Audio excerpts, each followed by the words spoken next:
वांद्रे येथील प्रसिद्ध रंगशारदा हॉटेलवर ईडीनं मोठी कारवाई केली। मनी लॉन्ड्रिंग प्रकरणाच्या तपासात ईडीनं 332.24 कोटी किमतीच्या 2 स्थावर मालमत्ता जप्त केल्या।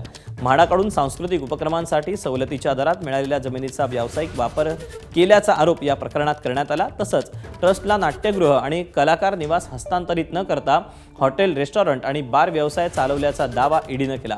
या प्रकरणात सुमारे 512 कोटींच्या कथित गुन्हेगारी उत्पन्नाचा शोध लागल्याचं ईडीचं म्हणणं असून आर्थिक गैरव्यवहाराच्या प्रकरणाचा पुढील तपास अजूनही सुरू आहे।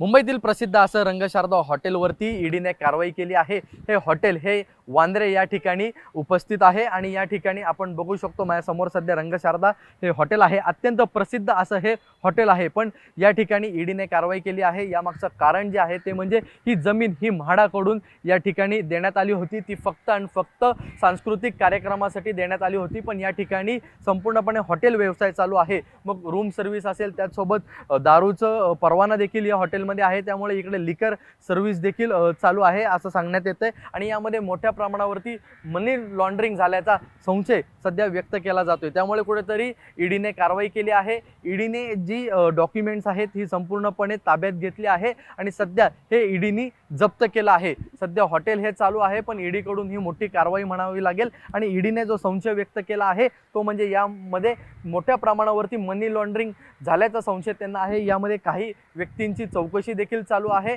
आणि एकंदरीत पाहिलं तर हे हॉटेल हे असं प्रसिद्ध असं वांद्रे काय मुंबईमधलंच प्रसिद्ध असं हॉटेल हे म्हणावं लागेल। कॅमेरामन कृष्णा कापरेसह ईशान देशमुख, एबीपी माझा, मुंबई।